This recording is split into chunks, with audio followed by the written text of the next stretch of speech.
and expenses. I've done this for 4 or 5 years. I used to have like 10 slides. It's only 4 now, and I go through it a lot quicker because I think hopefully you're used to it. Our cost of sales for food and beverage, that's gone up. It was 45% in 2020 combined. It was 48% in 2021. So the spending went up twofold because we were open a lot more, did more business, and also we're experiencing cost escalation. Not all of it can be passed on to our homeowners as quick as it happens, and we don't necessarily pass on every single increase dollar for dollar. Same with salaries versus last year. We didn't have our full staffing. We were closed, so there's a big increase there, $400,000. It's the single biggest one, but we are at the staffing level we planned at this point in time. I won't go through the others because just nominal increases. Generally, we budgeted for all of those, not big numbers. But the big difference, and the reason operating cash is in a better position, is we made $250,000 last year. I hate to say this, but from a P&L point of view, COVID works to our benefit because all our revenues are pretty much guaranteed, and with closures and whatnot, our expenses were down. Not what we want to do, but that was the reality of 2020. So that's where we were there. Okay, Scott. John's going to talk about the project, but I wanted to touch about where we are as we track our project collections versus what we had in the projections for the banks and for our homeowners and how we're going to finance the project. The capital project fund fee, that you build, so it's an exact number. We'll always hit the plan for that. The other two are based on a forecast. The resale fee is dependent on how many homes we sell, and we're ahead because we're selling more homes. And by the same token, the new homeowner amenity fee was based on how many homes we sell and when during the year we sell them because it's prorated, but we're ahead on that as well. So far, for the first, actually we're not the first year, this is the first 9 months because this all took off as of April 1st. We're off to a good start, although we got to look at home sales as just look at what the average is going to be over the next decade. 1 year does not make a trend, and we know inventory is down, so there's going to be ups and downs, but we're in good position for that. So the plan is proceeding as we had hoped for. Okay, Scott? Reserve study. Just hit one more button, please. We've been on a cycle of the reserve study of ramping up quite significantly each year. And last year it was $446,000. This year it's $553,000. We've been going up $107,000 a year.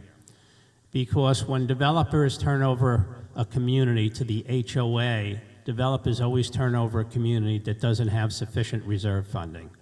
And so when you do this study, you can't catch up in 1 year, and we build a 5-year ladder to get to where we need to be. The good news is we're going to be at that ladder at 2022, and then it just goes up 2% a year. So in our budget for this year, we have $553,000.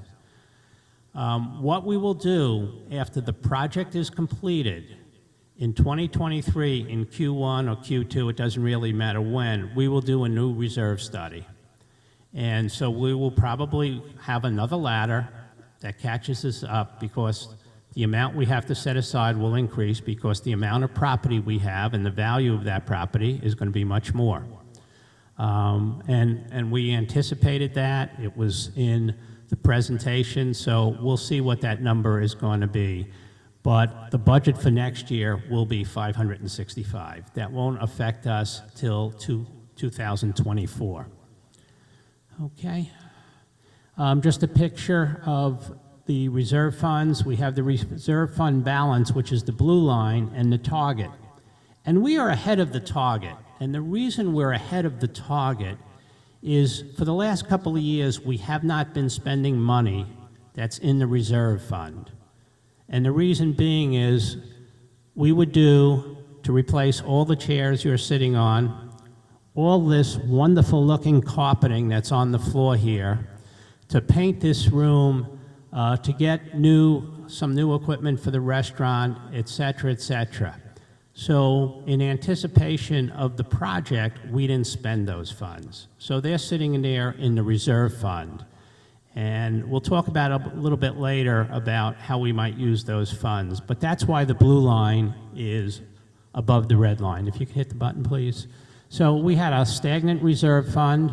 Then there was a study done in 2017, another study done in 2020, because it's done every 3 years, and we'll do one in 2023.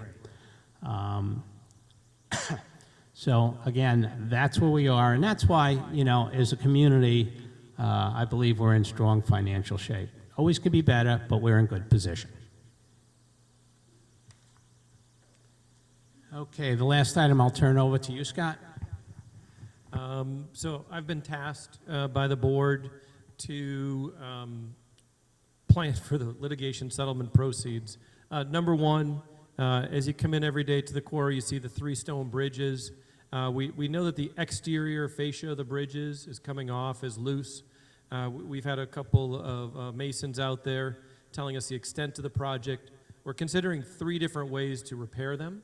If you'll notice, or maybe you haven't, your 2 interior bridges have a stone fascia and then a stucco center. We're considering that for the exterior bridge, as well as repairing the 2 interior bridges. I anticipate the board will make a decision in the June timeframe, and then probably in the July-August timeframe, you'll see activity on that. Just a heads up that the FAR bridge will be regulated by the DOT, so it's a little bit more challenging than the 2 interior bridges. So chances are we'll start with those. Thank you, Aaron. We'll start with those 2 bridges first and then move on our way out. Next, the permanent boat ramp. We just received the engineer's report. Pete, I think you have that.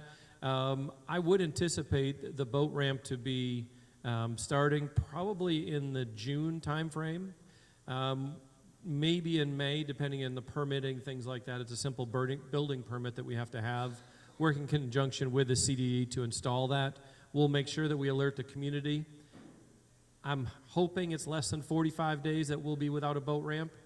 The engineer tells me 30 days, so it's probably going to be 60 days is probably where it'll end up.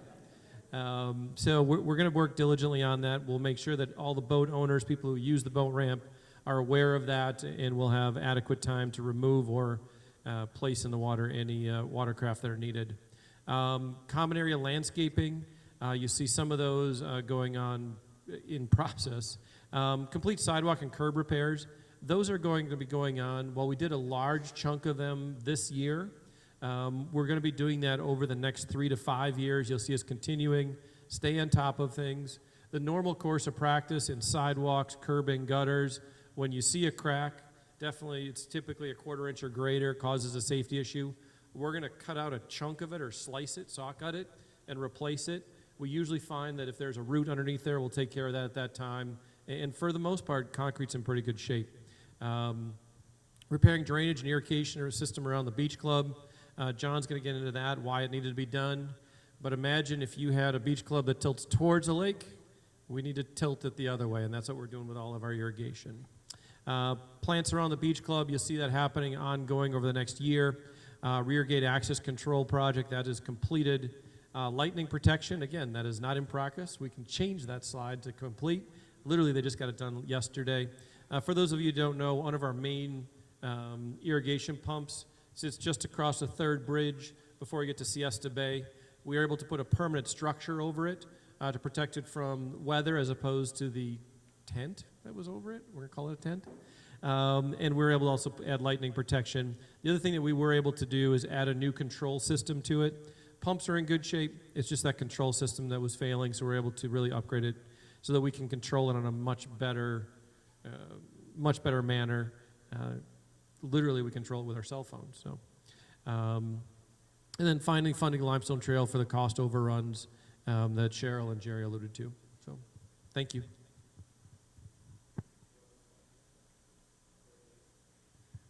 What I would ask is if we take questions at the end. Okay. Cheryl, at this time, we're on to new business. I would suggest that we certify the proxies, and that I think Erin handed you the results of the proxy votes, and I'll let you take it from here. Okay, yes, she did. All 10 proxies were approved, in line with our recommendation for yes votes, so thank you. The first two proxies needed just a 50% plus one vote. That was, proxy one was the transfer of the reserve funds. That was approved at 93.6%. The second proxy was the rollover of the surplus funds, which we need to do every year to avoid taxation. That was approved at 95.6%.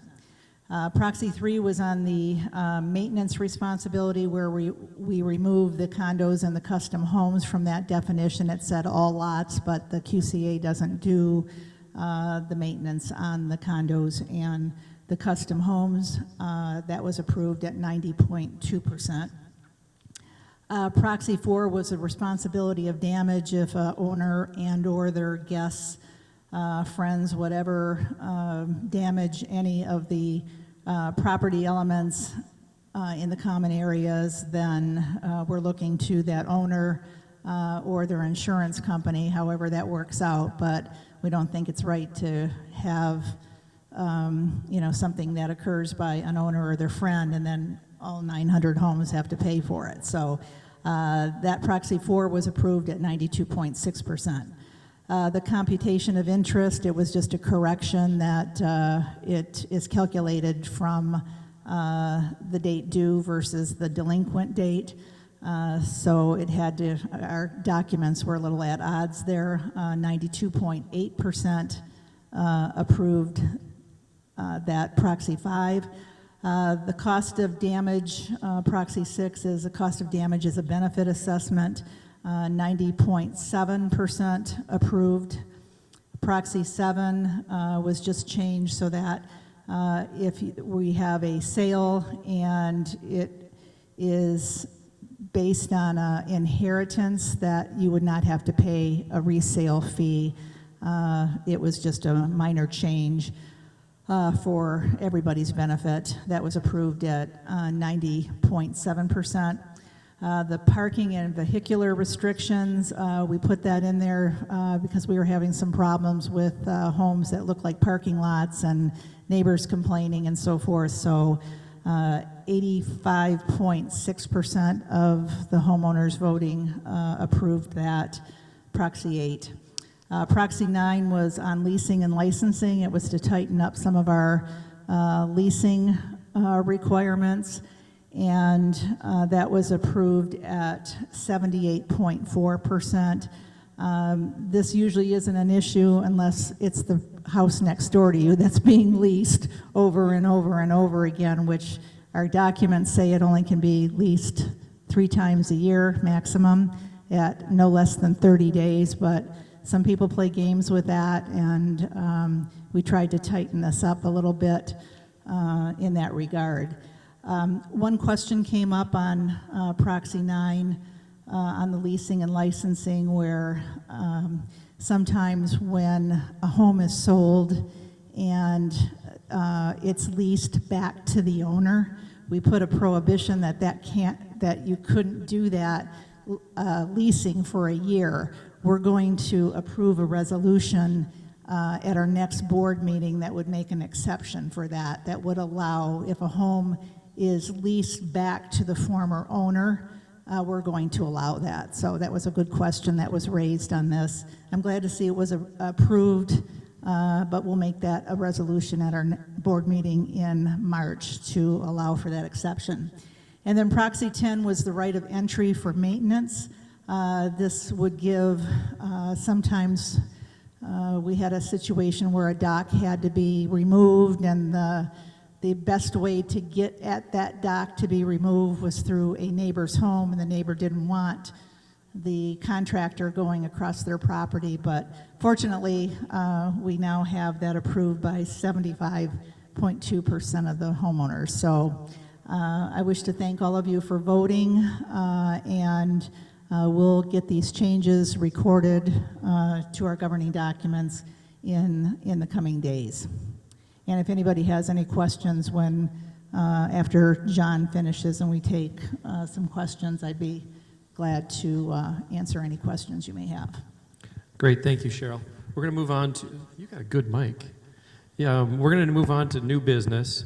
Now we have Chairman John Strike is going to present the Tomorrow and Beyond project.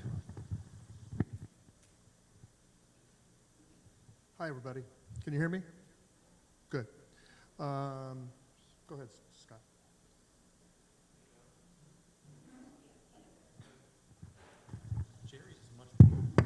Wow. That any better? Wow. I can hear it's better. Thank you. Go ahead, Scott. Move up one slide. Oh, you can stop there for a second. For anybody that doesn't remember what it looked like, this is what it looked like. One of the things I'm going to offer for anybody that wants to hang around for a minute afterwards, a minute, half hour, whatever you want, I brought all the plans. These are the ones that are done and finished. I can show you where we're at on every element of this project, and glad to share it with you. Generally, I'd say it's pretty close. We had a couple things with that land swap that changed it just a bit, but other than that, the location of the wellness center, our courts are a little different because of that issue with the land with the CDD, but we figured it out, and it's going to turn out great. I just am excited to show you what we've come up with. Go ahead, Scott. First of all, I want to thank the board. They've just been unwaveringly supportive of our group. All the homeowners that are working on it, they've been great. Also, all the homeowners that reach out to us. This has been heavy lifting for everybody that's volunteered, and we appreciate you folks that come up to us and say thank you. Right now, we have over 10 committees that have worked on this project portion of this, and it's about 80 volunteers. And I'm talking from landscaping to wellness to you name it, construction, design, et cetera. We've had really great turnout from our community. And one of the things we're blessed with, the people are really smart and have a lot of experience. So it really has made this go a long way to, I think we'll be at a very successful outcome. Although we're off to a slow start in phase one, progress the last month or so has really improved. As y'all know, the labor market for our subs is especially tough here in Florida. We have been impacted both with higher costs, and it's been the hardest thing to keep us on schedule. We lost a little momentum in December, and you send a contractor away for even a week, you're not back in their schedule for a month. And we certainly saw that, and it really made it very challenging. I will say we're back at full steam now, and if you go look at the progress the last 3 weeks, you can see how well it's progressing. Supply chain has put a huge pressure on both schedule and costs. I'll give you some examples as we walk through this, but there's just been some numbers that we just wouldn't expect, couldn't get simple things like pavers. Couldn't get them, and I'll share it in just a minute. But I want to assure everybody, the vision for this project, what we want to deliver, we're not cutting back on. We have held the line. Now we have value engineered things as we've got into the building of the project, trying to cut costs down, but we've stuck to our guns as far as square footages, what was in the plans, they're there. And I'll glad to share it with you after the meeting. This is pretty high level on this presentation. So, next slide. Schedule. We continue to have delays. So what we did with phase one, and phase one is basically sports courts and parking. We split it, we got it done to split it into phase 1A and 1B. The problem is our Lakeside Pavilion. It was the long pole in the tent, so we moved it into a 1B. The sports courts will be completed in March, and certificate of occupancy takes a couple weeks, so we'll open in early April. The second part, 1B, will be the Lakeside Pavilion. It has a target completion in early April, and with CNO, it's going to be mid to late April before we can open it. Got approval so we can open the sports courts, Lakeside Pavilion will follow. Good news, phase two is off to a way better start. We had the permit months in advance of when we needed it. If you go over there and walk by today, you'll see we're getting ready to pour the slab, and it'll go up in a big hurry the next couple weeks. It'll be pretty exciting. For all of us who have done this for a living, and like me, these next couple weeks are really cool because you see how big this building's going to be and why we put it on Kayak Drive and didn't put it over here along the beach side. It really made a lot of sense. Phase three, plans are complete. We got them done in time.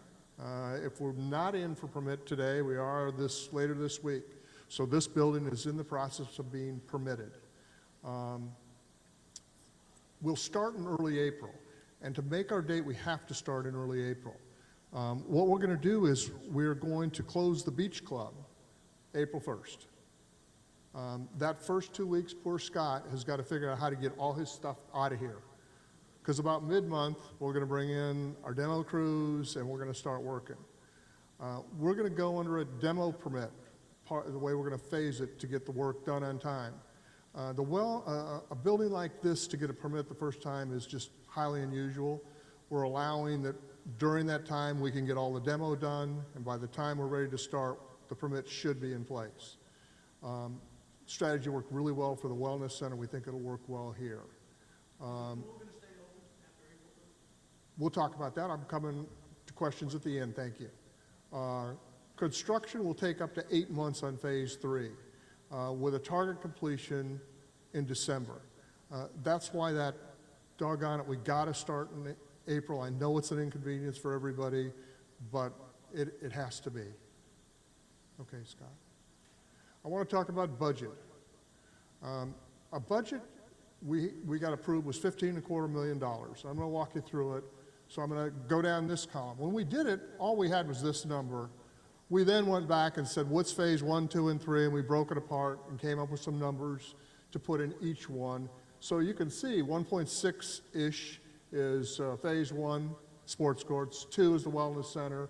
Phase 3 is the beach club, pool, etc. And then the next one is phases, things associated with all costs. General contractor costs, things that are just contracts that slide across all three, about $2.1 million. Total 15.25. That's the number that's approved. We've made an outlook based on what we know today. I'm going to describe what's happened. Think of a hurricane path. It's coming towards us. We got a big wide thing. Because when we started out, our budget was approved with a square foot number for each one of those pieces. Is it very accurate? It's pretty close. Found out some of it's really close. But it's wide, and that's why you have a contingency. It did include inflation. But when we did the outlook in February, we now have phase 1. We've actually got bids, and we've got what's called a guaranteed maximum price signed by the subcontractor. So we're way locked and loaded on phase 1. Phase 2 just finished. We're locked and loaded on phase 2. Phase 3 isn't going to come till April.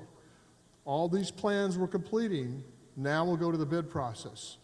We've bid it multiple times on all these different subs. It takes a couple months-ish to get the bids figured out. I will share with you on phase 1, you can see we're about 2% over budget, 2.4. Biggest overage was mostly in, I'm trying to think of one thing, pavers. About $86,000 in pavers. People say, how could I spend $86,000 in pavers? Well, we couldn't get pavers. They were months out. So the pavers we're putting in are specially built. They're a 2x cost of what we would normally had planned for. But we couldn't move the project ahead without it, so we moved it ahead. They're very nice. Go look at them. You can see them in the tennis area. That's where we put the first set of them in. A little bit over in sports courts, not a big amount. Phase 2 is even a better story, I think. Wellness Center was over, just the Wellness Center was within $60,000 of budget, 2% over budget. And when you think of the times we're in today that we could deliver this in 2% over budget, I'll say hats off to our team. It really was hard. We started with a number that was 350,000-ish higher than that. We value engineered some things out that nobody will miss to make the number, but pretty excited to say that's a good number. Phase 3 is we made one little change, and that is we combined the kayak livery and the bathhouse, and so we're projecting a little save, but really, we don't know much. We aren't going to know till April. We just aren't. As we get into April, this cone's going to narrow, because remember, the hurricane's getting closer. We're going to know what that number's likely to be. So we'll be able to project much better come April. But as we go through it, there's also going to get numbers that'll surprise us. Things we get into, we find, you say drainage issues, my gosh, that's where this contingency went. Remember, it was 900,000. We split it up in phase 1 and 3. It went to fix all the drainage issues. Come to find out, the land was tilting this way. There wasn't drainage put in to do it the right way, and if we all looked at the beach during COVID, it was washing out. Now the land all tilts this way, towards the pond, which is what the county requires us to do.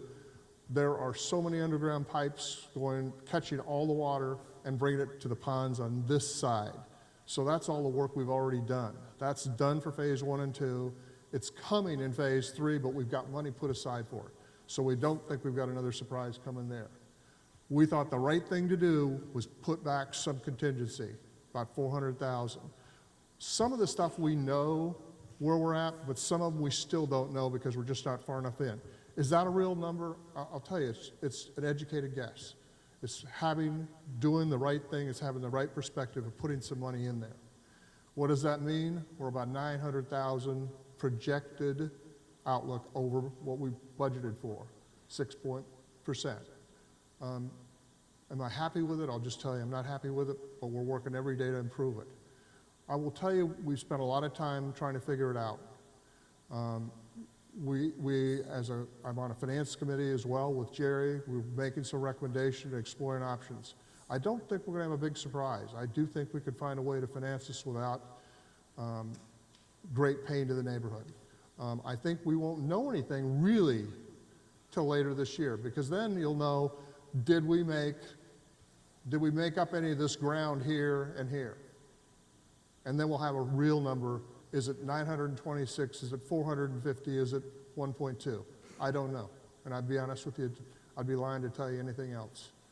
I think this is a good number as best I can project today. And thankful to Dave Bucco, who's leading our finance committee for the project, Jerry, who's engaged in it, looking at it every day. This spreadsheet's grown from 23 rows and 2 columns to 160-some columns, and we're tracking every single update as we do it. Wished I could give you great news here. It's realistic, though. This is where we're going to, somewhere in that ballpark, we're going to end up. Okay. Scope. This is just one example of scope. One of the decisions we made is, remember, we've always had this barrier between our lakeside, between the Q-bar and that. Remember, we build the connector, we're going to open it up. So the gates are now going to move way out here and around, and it'll feel more like a resort setting, and it'll be much nicer. So this is one example. There's lots more. I didn't want to tie up this whole meeting. So what I'm going to do, I've got all the plans sitting over there on the table. So anybody that's interested, has some questions, I'll stay after the meeting. I'll walk you through the plans. Question about the pool. The pool will certainly have some closure, but will not close the whole time. We're going to have to close it when we get out on the very far end, and I could show it there in the plans because we're making a pretty substantial change in our drainage, and then we're adding a fairly large layer of deck to the north side towards the lake. So we can detail it all. So that's all I got. And right, the lap pool is done and open. And in the summer, probably could get by for a bit. You know, it's not terrible. Okay. Thank you, John. Cheryl, at this time we'll have seating of the directors. Do you want to do that, or do you want me to? As you know, there were 3 board positions that were available this year. We had 3 people who are currently on the board apply for them. With that being said, I would ask that the slate of directors is approved per the vote that we don't have to have. So with that, I would open it up to new business. This is an opportunity to ask questions. What I am going to do is I'm going to place a mic on the podium over there. I just ask that you go to the podium, use the mic. With this mic, please hold it very close. Notice the difference. All right?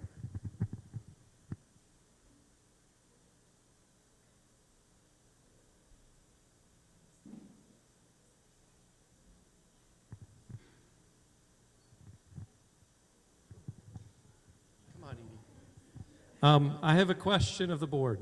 No. Does anybody have any questions? Come on over.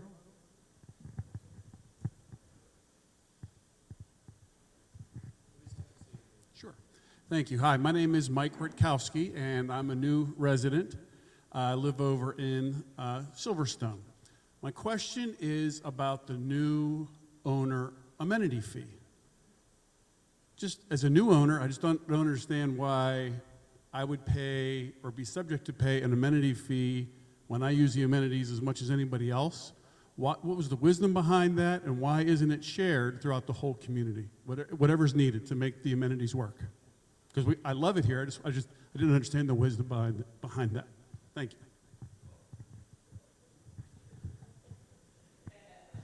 Jerry, if you'd like to handle that, thank you. Yeah, it's a great question.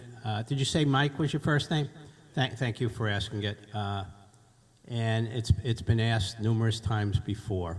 One of the reasons is that up to this point, the community has spent millions of dollars on, there was a previous investment.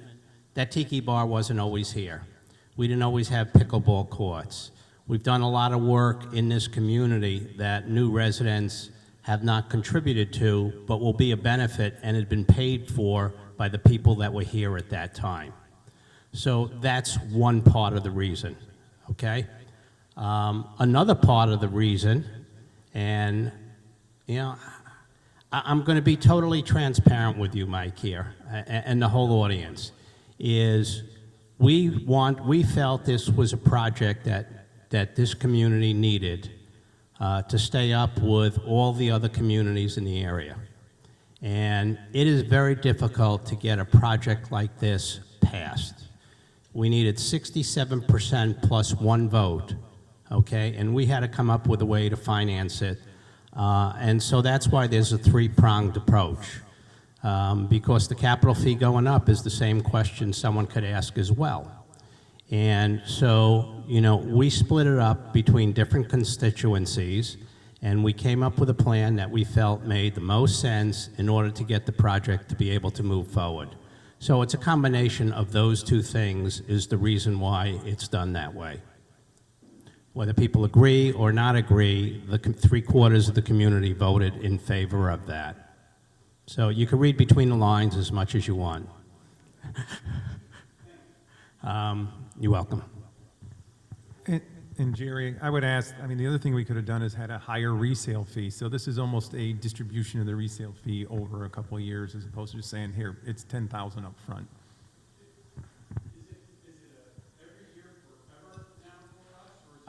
It's every year for the life of the financing of the project. And then it goes away. Yeah. Okay, that's fine. I was unclear on that in the bullet point, so Yes. thank you. And I think it was Steve. I know I heard a voice. I think it was Steve. There were many different proposals put in front of the community. Like the resale fee is $5,500. Initially, we went out with $7,500. So we did many options, and what was the option that the community was most receptive to, and that's what we went to. You weren't here, but when we went through the approval process, I think John knows the exact number, but in round numbers, we did 60 two-hour meetings during COVID. So it was Zoom meetings, in-person meetings, afternoon, evening, dinner time, you name it, to go through various ways to finance this project. And what you see is the outcome of all of those meetings. 56, okay.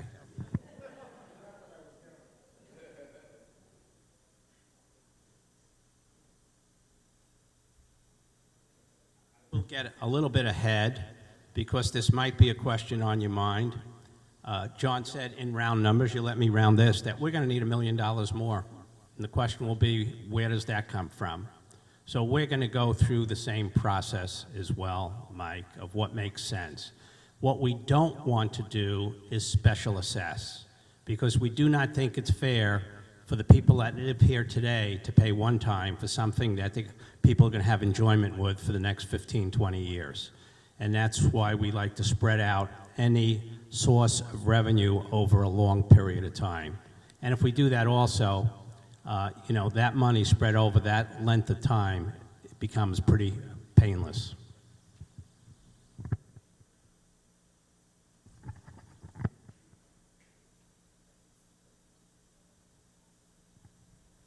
I believe that's all that we have on the agenda. Any other questions?